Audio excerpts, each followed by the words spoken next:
Feliz sábado, igreja. Tudo bem com vocês? Deus seja louvado pela vida de cada um aqui nesta manhã. Deus seja louvado por esse espaço tão privilegiado que nós temos, com a liberdade ainda de falar, de nos congregar.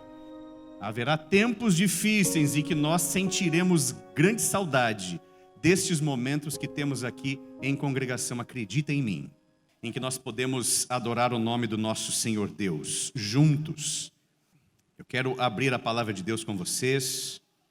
Eu gosto muito de estudar especialmente o Antigo Testamento. O Novo Testamento também é maravilhoso, óbvio, porque ele fala de Jesus, ele fala dos feitos dos apóstolos, ele traz profecias, conselhos, mas a parte do Antigo Testamento tem algumas histórias que são tocantes, e quando a gente lê, eu não sei se isso acontece com vocês, a gente se coloca no lugar daqueles personagens e ficamos imaginando o que faríamos no lugar deles. Eu peço que você abra a palavra de Deus no primeiro livro de Samuel. Vamos lá. Primeiro livro de Samuel, no Antigo Testamento. Capítulo 14. Nós vamos ler uma história impressionante. Primeiro livro de Samuel, capítulo 14. Antes de ler, vamos pedir orientação do Espírito. Feche os seus olhos e vamos falar com Deus. Grande Senhor, estamos com a Tua palavra aberta. Estamos com a Bíblia agora, Senhor, apostos, nós vamos ler e queremos que o Espírito nos instrua na Tua vontade para aprendermos lições valiosas. E que aqui fale o Teu Espírito para nos instruir. Eu te peço no nome de Jesus. Amém. Amém. Muito bem. Nós estamos no capítulo 14, vamos ler a partir do verso 1, diz assim a minha tradução. Certo dia, Jonatas, filho de Saul, disse ao seu jovem escudeiro: vamos ao destacamento filisteu do outro lado. Ele, porém, não contou isso para o seu pai, Saul. Seu pai Saul estava sentado debaixo de uma romanceira na fronteira de Gibeá, em Migron. Com ele estava cerca de 600 soldados, entre os quais Aías, que levava o colete sacerdotal. Ele era o filho de Aitube, irmão de Cabode, filho de Finéias, e neto de Eli, o sacerdote do Senhor em Siló. Ninguém sabia que Jonatas havia saído. Em cada lado do desfiladeiro que Jonatas pretendia atravessar, para chegar até o destacamento filisteu, havia um penhasco íngreme. Um se chamava Bozés e o outro Sené. Havia um penhasco também ao norte, em região de Micmas, e outro ao sul, na região de Geba. E Jonatas disse ao seu escudeiro: vamos até o destacamento daqueles incircuncisos. Talvez o Senhor haja em nosso favor, pois nada pode impedir o Senhor de salvar, seja com muitos ou seja com poucos. Disse o escudeiro: faze tudo aquilo que tiveres em mente, eu te acompanharei. Jonatas, o jovem príncipe. E aqui o contexto é claro. Nós temos os destacamentos, tanto do povo de Israel, quanto dos filisteus. Estavam se organizando para a batalha. Enquanto se organizavam para a batalha, Saul estava sentado embaixo de uma árvore, tomando conselhos, conversando e demorando para decidir. Porque esta era uma característica de Saul, ele era um covarde. Desculpa a palavreada, mas ele era um covarde. Ele demorava para tomar as decisões. A gente já havia visto isso antes, quando ele, posto na frente do povo, e o gigante gritando ali, xingando o povo de Israel, falando contra o Deus Altíssimo, e ele também não sabia o que fazer. E mais uma vez nós temos Saul, como num déjà vu, como num reprise, em frente a uma situação de desafio, sem saber o que fazer. Junto com ele os seus soldados, generais, capitães, ali o sacerdote, e ele debaixo da árvore, conversando, sem buscar o Senhor. Jonatas, o filho do rei, estava cansado disso. Ele já não suportava a postura do pai. E ele decidiu fazer alguma coisa. Ele chamou o seu escudeiro, olha só em 2, e falou: vamos até eles. Vamos lá dar uma olhada no acampamento dos filisteus. Vamos ver o que está acontecendo lá, o que eles estão planejando. Vamos agir aqui como agentes secretos, como espias. Vamos até lá. Deus pode nos livrar. A gente vai sozinho, sim, só nós dois. E se você olhar aqui a descrição bíblica, é como se fosse uma grande depressão. Um vale por onde ele atravessaria. Desfiladeiros e penhascos. A norte, a sul, a leste e a oeste. E quando você entende alguma coisa de geografia, você não está num lugar alto, no topo de um desfiladeiro, está todo cercado e você vê alguém passando lá embaixo. É fácil de ver. Então Jonatas ia se colocar numa posição delicada. E ele não era qualquer soldado. Sobre ele recaíam algumas responsabilidades. E saibam vocês que a pressão sobre esse jovem era muito grande. Porque Saul, o rei louco e covarde, apertava esse jovem: olha, é sua coroa. Quando eu sair do trono, o caminho é teu. Mas esse jovem era muito mais corajoso e muito mais temente a Deus do que o seu próprio pai. Saul era representante de um povo, né? Ele era o rei. E vocês sabem qual o contexto da sua coroação. Primeiro, Samuel era líder do povo, como profeta, ele também tinha ali algumas funções de estadista, mas o povo de Israel era um povo que praticava a teocracia, que é quando Deus é o cabeça, o maioral, que é quando Ele quem determina as leis e diz o que se deve fazer. Então eles decidiram adotar um rei, assim como as nações vizinhas. Samuel ficou muito desapontado. Falou com Deus, falou: olha, me rejeitaram. Deus falou: não, pera lá. Eles não rejeitaram você, Samuel. Eles rejeitaram a mim. Mas deixa, eu vou aproveitar inclusive essas más escolhas para ensinar o meu povo. E assim aconteceu. Saul subiu ao reinado, foi escolhido, e logo nas suas primeiras decisões mostrou despreparo. Logo nas suas primeiras ações, ele foi contra aquilo que era o conselho divino. E vocês se lembram, se vocês voltarem para o capítulo 10, que logo uma das primeiras missões que Samuel passou para ele, falou: olha, você vai até certo lugar, ali você espera eu chegar, não movimente o exército antes de nós realizarmos ali um grande sacrifício, um holocausto. Antes de buscarmos a Deus, você espera eu chegar que eu faço sacrifício. E ali no meio do povo, os soldados já queriam debandar. Saul falou: traz aqui esses bois que eu vou fazer o sacrifício. Samuel está demorando demais. A hora que ele terminou de sacrificar, apareceu Samuel. O que você fez? Eles estavam debandando aqui, Samuel. Deus vai entender. Vocês já ouviram essa pregação? Deus vai entender. Deus conhece o meu coração. O que importa é que Deus é amor. Deus não vai tomar conta disso aqui. Se Deus orienta uma coisa, é melhor cumprir. O profeta olhou bem no fundo dos olhos de Saul e disse: olha, você já começou mal. Começou com o pé esquerdo, como dizem por aí. A primeira instrução para você já quebrou. Era instrução divina. Por que você fez isso? As consequências da sua escolha errada, fique sabendo, vai passar o reino de você.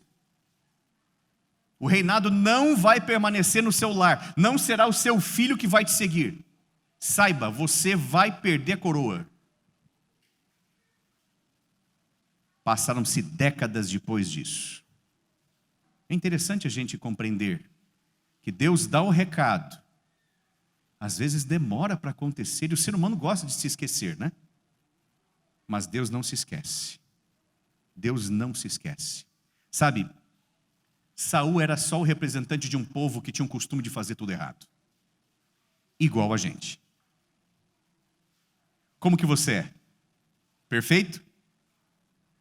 A gente fala assim: olha, irmão, é só eu piscar o olho que eu já subo, porque eu não peco, não faço nada de errado. Tem alguém aqui assim? Ou você, assim como eu, precisa desesperadamente da graça divina? Eu preciso desesperadamente. desesperadamente. Eu li uma frase esses dias e me impactou. Diz assim: eu preciso da graça divina mais do que a próxima batida de coração. E é muito verdade isso. É muito verdade isso. Mas Saul era orgulhoso, assim como o povo de Israel. Sabe, quando o povo cruzou o Jordão, Deus disse: aniquilem os outros povos, porque eles tiveram tempo demais para decidir e não se decidiram por mim. Desde o tempo de Abraão, ele passando aqui por essa terra, construindo altares e fazendo sacrifício, desde o tempo de Melquisedeque, que o meu nome é propagado na terra de Canaã, e eles continuam queimando os próprios filhos, eles continuam tendo templos de adoração imoral, eles continuam virando o rosto para mim. Então, povo meu, assim que vocês entrarem, aniquilem estas nações, porque se vocês não fizerem, vocês vão se misturar com elas e vão se esquecer de mim. Dito e feito. Leia o livro de Juízes. Você vai falar cada barbaridade que esse povo fazia. Então Saul não é um ponto fora da curva. Ele era assim como todos os outros israelitas. Mas Deus precisava levantar alguém agora. Deus precisava de um nome forte, alguém segundo o seu próprio coração. E quando a gente vai lendo esse trecho aqui, você fala: opa, tem Jonatas aqui. Esse camarada é diferente. Ele confia em Deus, ele é corajoso, ele tem uma postura completamente oposta ao seu pai. Eu vou voltar a leitura com vocês. Vamos lá, verso 8. Estamos no capítulo 14, verso 8. Jonatas disse: venha, vamos atravessar na direção dos soldados, e deixaremos que eles nos avistem. Se nos disserem: esperem aí que vamos até vocês, ficaremos onde estivermos, não avançaremos. Mas se eles disserem: subam até aqui, nós vamos subir, pois este será um sinal para nós de que o Senhor os entregou em nossas mãos. Então os dois se deixaram ver pelo destacamento dos filisteus, e esses disseram: olha lá, os hebreus estão saindo dos buracos onde estavam escondidos, e gritaram para Jonatas e seu escudeiro: subam até aqui e daremos uma lição a vocês. Diante disso, Jonatas disse ao seu escudeiro: siga-me, este é o sinal, o Senhor os entregou nas mãos de Israel. Jonatas escalou o desfiladeiro usando as mãos e os pés, porque era íngreme, não é subidinha não, é um paredão, olha só, que coisa impressionante. E o escudeiro foi logo atrás. Jonatas derrubava os soldados inimigos, e o seu escudeiro logo atrás os matava. Naquele primeiro ataque, Jonatas e seu escudeiro mataram cerca de 20 homens, numa pequena área de terra. Então caiu terror sobre todo o exército, tanto sobre os que estavam no acampamento e no campo, como aqueles também que estavam nos destacamentos, e até mesmo nas tropas de ataque. O chão tremeu e houve um pânico terrível. E a Bíblia continua dizendo o que aconteceu com o exército inimigo. Eles se desesperaram completamente, porque dois homens atacaram um acampamento de baixo para cima. Pensa comigo. Naquele tempo não tinha metralhadora, não tinha revólver, não tinha rifle, não tinha bazuca, esse tipo de coisa que a gente vê nas guerras modernas. Como que era a guerra naquele tempo? Espada, escudo, lança, às vezes arco e flecha, e até mesmo tacar pedras, né? Lembra como é que Davi derrotou o gigante? Na base da pedrada, né? E eles eram bons nisso, aquela região. Pensa você, eu estou subindo aqui, escalando em direção ao meu inimigo, e ele está aqui com uma espada. O que ele vai fazer com a minha cabeça, né? É contra todas as probabilidades. Jonatas ir subindo, conseguir derrotar os seus inimigos, já que ele estava usando pernas e braços para escalar, e conseguir derrubar, sem sofrer um arranhão. Gente, na razão de 10-1, 2 mataram 20. Se todos no exército israelense fossem como Jonatas e seu escudeiro, Para matar 1000 filisteus, eles precisavam só de 100 homens. Mas a gente sabe que a força não estava no braço dele. Este jovem estava acompanhado pelo Espírito. Então essa história é impressionante. Porque Jonatas mostra ser o oposto do seu pai. Ele mostra ter coragem e fé. E ele mostra aqui, inclusive para os soldados, que ele seria um rei muito superior ao seu pai. Ele tinha todas as características. O tempo passa. E um jovem pastor de ovelhas é ungido rei de Israel, enquanto ainda menino. Jonatas era mais velho que Davi. Saibam disso. Aliás, quando a gente faz a conta, né? Nós vemos na palavra de Deus que Saul reinou 42 anos. É muito tempo. Ele começa a reinar aos 30. Então ele viveu até os 72. Davi também começa a reinar aos 30 e vive até os 70.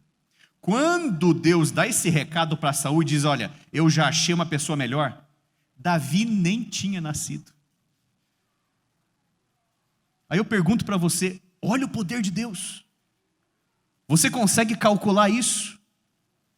Davi chega um momento que ele cai em si, nessa situação, ele diz, Senhor, antes mesmo de eu ser entretecido no ventre da minha mãe, o Senhor já conhecia os meus caminhos. E é assim comigo e com você. O poder dele e o amor dele são tão grandes, que ele olha para você, ele conhece os seus caminhos, e ele diz, apesar de tudo isso, eu te amo. Ele olha para as suas escolhas, ele sabe tudo que você vai fazer de certo e de errado. E ele diz, vale a pena morrer por ele. Eu vou mesmo assim. Quando eu estou dizendo isso para você, eu estou pensando na minha história. O tanto de coisa errada que eu já fiz. E mesmo assim, Deus tem uma paciência comigo tão grande. Deus é amor em sua essência. E Ele mostra isso através da história. E Davi surge. E eu vou dizer para vocês, Davi também estava cheio do Espírito. E começa a fazer coisas maravilhosas desde menino. Quando ele vai conversar com Saul, ele tem certeza de que nada vai acontecer com ele, porque ele fala assim, olha, eu vou enfrentar o gigante, porque eu já enfrentei um urso, já enfrentei um leão. Deus é comigo. Deus não unge alguém para morrer semana que vem. Se ele me ungiu para ser rei, ele vai me proteger. Quem que é esse circunciso? Eu vou lá e eu vou tomar a cabeça dele. E ele faz assim. Davi tem certezas, porque ele conhece o Deus de Israel. Porque ele vive ao lado do Deus de Israel. E quando você tem uma experiência real com Deus, isso transforma a sua história. E Jonatas começa a ver esse jovem proeminente, tomando espaço, ganhando o coração do povo, ficando popular, isso não é à toa. E sabe de uma coisa? Eles começam a conversar. E Jonatas descobre que Davi foi ungido rei. Agora pensem em vocês. O herdeiro do trono, olhando o ungido passando e o povo gritando, Davi é o nosso herói. Se fosse você, o que você faria? Sabe o que Jonatas escolheu fazer? Escolheu ajudar aquele jovem. Ele falou, aquele rapaz foi ungido. Aquele rapaz é diferente. Aquele rapaz tem uma história, daqui para frente, que foi selecionada por Deus. E não importa o quanto me preparei até agora, Deus escolheu ele e não a mim. Sabe, Davi ainda era jovem e simples e pobre. E ele olhava a Jonatas e falava, olha o príncipe. Eu quero ser amigo desse cara. Davi admirava Jonatas pelo caráter dele. Mas Jonatas olhava Davi e sabe o que ele pensava? Ali vai o rei de Israel. Ali vai o futuro rei.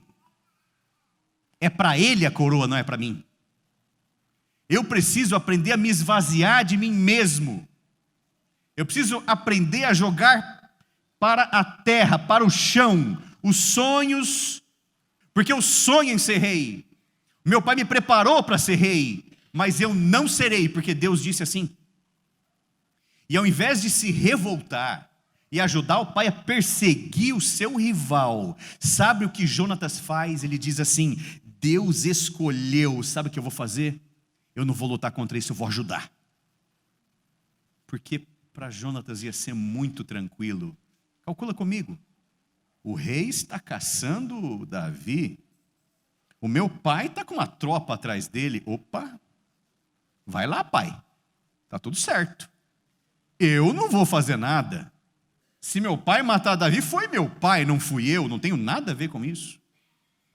Mas quando nós estudamos os dois personagens de forma profunda, os dois têm a mesma linguagem. Davi teve várias oportunidades para matar Saul. Lembra disso? E você lembra o que ele dizia? Eu não vou fazer isso. Eu poderia fazer em legítima defesa. Eu não vou tocar no ungido do Senhor. Eu não toco nele. Ele vai colher as suas próprias consequências.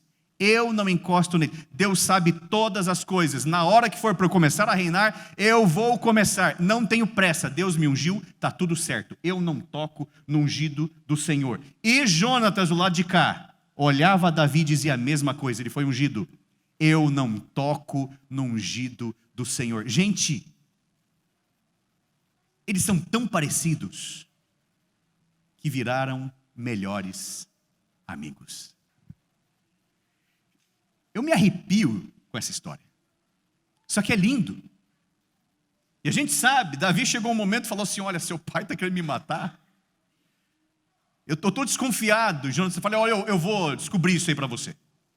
Então nós vamos ter um sinal aqui. Você se lembra da história da flecha? Você fica escondido, eu vou lançar uma flecha, se eu mandar o menino e assim. E fizeram ali um combinado. Sabe, Saul poderia mandar matar o filho por isso.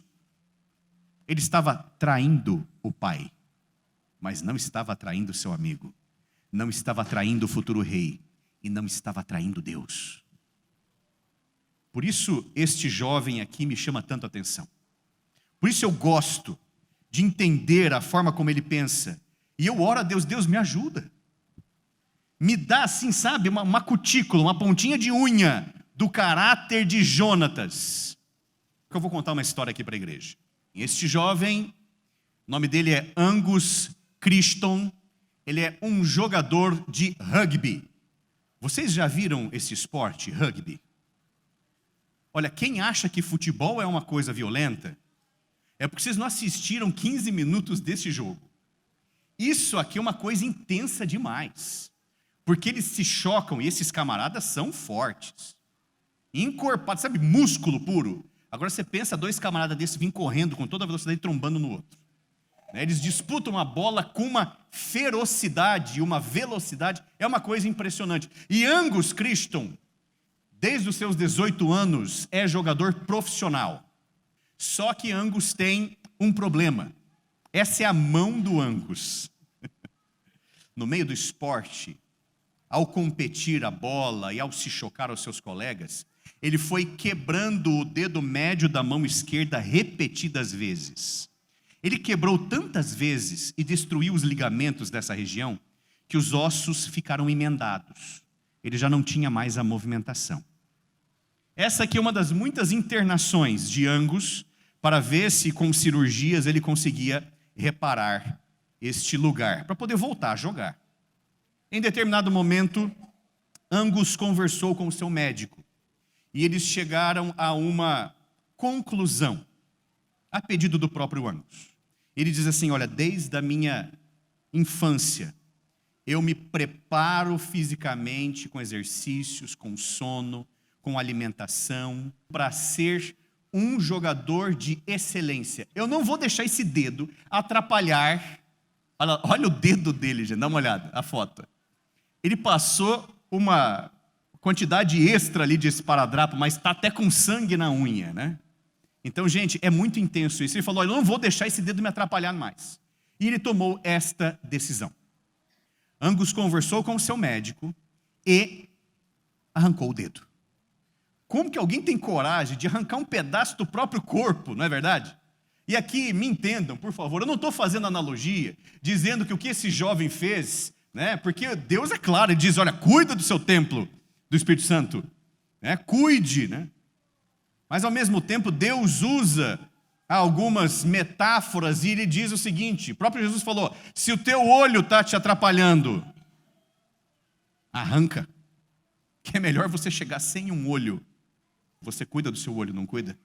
Qualquer coisa que acontece, a gente fica preocupado, vai lá, lava. Como eu falei, isso é uma metáfora, sabe? Às vezes nós temos coisas que são caras para nós. Nós temos coisas que são importantes, que doem, que a gente quer manter a todo custo. Mas entenda, querido, se isso estiver no caminho da sua salvação, que deve ser o seu objetivo principal, se isso estiver no caminho, você deve arrancar, você tem que extirpar. Tira isso de perspectiva, se liberta desse fardo. E o jovem Jonatas, cheio de sonhos, planos e preparo, ele olhava para o trono e falava, um dia essa cadeira vai ser minha. E ele teve que arrancar isso. Mas quando a gente compreende que as amizades pautadas pela eternidade devem ter os mesmos objetivos, a mesma linguagem, eu digo uma coisa para você.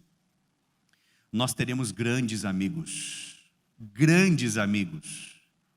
que vão repartir conosco ótimos momentos durante toda a eternidade. Nós vamos conversar com pessoas, e eu fico assim pensando, quando for para o céu, além da minha família, com quem eu quero conversar? Você já fez essa pergunta? Eu quero me aproximar de alguns personagens da Bíblia, além de Jesus, é óbvio, que esse será o grande encontro. Saiba você, que subindo, transformado, na porta ali da grande cidade, sabe quem estará lá para nos receber? Jesus, o nosso mestre, amém? Ele vai estar lá para nos receber. Imagina você, recepcionado por Jesus, olha, enche o olho de lágrima, é uma coisa muito linda. E nós vamos dar um abraço no mestre, o nosso melhor amigo. E depois desse momento, quem você quer conhecer? Com quem você se identifica? Às vezes a gente fala disso em casa, eu quero conhecer José. Eu acho José do Egito, né? Não era do Egito, mas ele viveu no Egito. José é um personagem fantástico. José viveu uma vida tremenda, hein? José fez escolhas que eu admiro, entre tantos outros personagens, mas eu quero conhecer também Jonatas. Eu quero olhar bem nos olhos dele e falar, olha, eu admiro você. Eu admiro você pelas suas escolhas. Eu admiro você pela sua entrega. E o céu terá grandes encontros. O céu terá um encontro de Davi e Jonatas, os grandes amigos. Jonatas viveu tão pouco. Jonatas poderia ter vivido muito mais. Mas a sua vida foi abreviada pela loucura do seu pai, pelas más escolhas do seu pai, o rei de Israel. Saul vai para a batalha uma última vez, está preocupado, o exército está desorganizado, o seu poder está ruindo, ele já não tem mais a mesma liderança, ele não sabe o que fazer, ao invés de se aconselhar com os profetas, ele vai buscar uma necromante, você sabe o que a palavra de Deus diz sobre isso. Ele faz justamente o oposto, o errado, o condenável. E lá ele escuta uma coisa, acredita naquilo e leva Jonatas para a batalha consigo. Jonatas poderia muito bem ter dito, pai, você foi para uma necromante, pai. Cadê o teu juízo? Um idoso já, 72 anos, ouvindo a sua vida inteira o que é o certo, e escolhendo errado. Pois eu não vou contigo. A escolha é tua, vai para a batalha, eu vou ficar. Ele poderia muito bem ter dito isso, mas Jonatas honrou o seu pai. E acompanhou o rei louco para a batalha. E lá ele pereceu. Ele colheu consequências amargas da escolha do seu pai. E aqui neste mundo, muitas vezes a gente carrega conosco peso de escolhas erradas de outras pessoas. Recai, respinga sobre nós, efeito colateral, e pode acontecer, e acontece com frequência, porque esse é o mundo mau, é o mundo caído. Mas saiba você, o pai e o filho vão despertar em momentos diferentes. Olha o que o livro Educação, na página 156 e 157, dizem sobre este jovem. No relatório daqueles que, mediante a abnegação, entraram na comunhão dos sofrimentos de Cristo. Olha que interessante. Acham-se os nomes de Jonatas e João Batista. Um no Antigo, outro no Novo Testamento. Jonatas, que por nascimento era herdeiro do trono, era ciente de que foi posto de lado pelo decreto divino, mas mesmo assim se tornou o terno e fiel amigo do seu rival Davi, cuja vida ele protegia com o perigo da sua própria.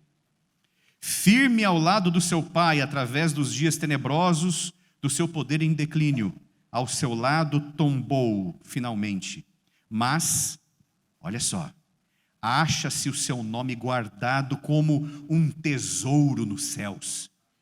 Gente, olha essa passagem.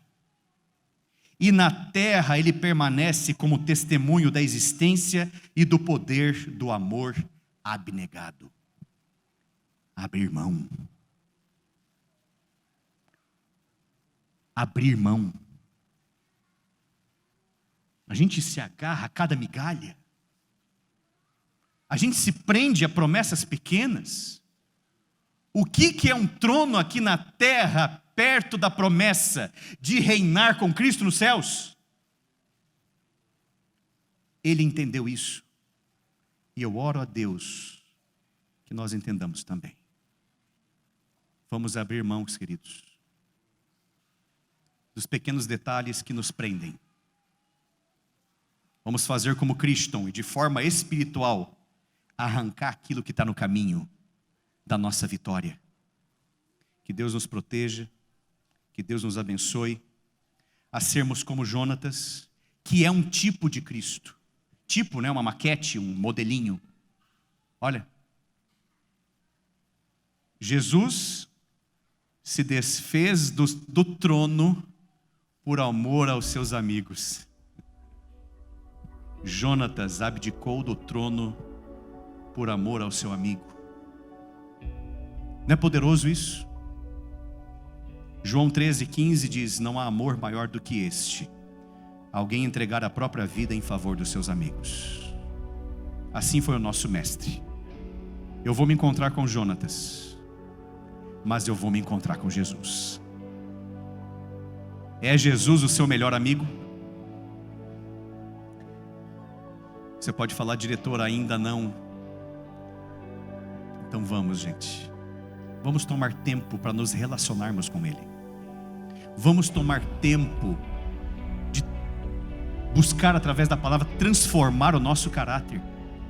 Por que Jonatas e Davi eram tão amigos? Porque eles comungavam das mesmas coisas, os mesmos valores. Nós temos que comungar dos mesmos valores que Jesus. Nós temos que repartir com Ele as mesmas preocupações. Hoje é um sábado especial. É o sábado do Ministério das Possibilidades, né? E você se lembra o que Davi fez? A amizade que ele tinha com o seu querido e falecido amigo, né? Era tão grande que um dia ele lembrou e falou: peraí, Jonatas tinha um filho. Cadê esse rapaz? E mandou pesquisar pelo reino. E encontraram e trouxeram Mefibosete. Mefibosete, na fuga, a babá deixou ele cair, ele ficou com um problema nas pernas. Ele tinha necessidades especiais, mas ele era muito inteligente. Ele falou: opa, o rei mandou me chamar. Ai, que será? Porque antigamente, quando caía uma dinastia e subia outra, essa que subiu aniquilava todos os descendentes, para que ninguém voltasse com o exército e falava: opa, o trono é meu. Então quando Mefibosete foi convidado, ele falou: pronto, agora é o fim, o rei vai me matar. E ele chegou tremendo. Davi olhou para ele, e eu me emociono. e falou: você é filho de Jonatas? Eu amo você porque eu amei seu pai. Seu pai foi um grande homem. Vem cá. Você vai se sentar comigo.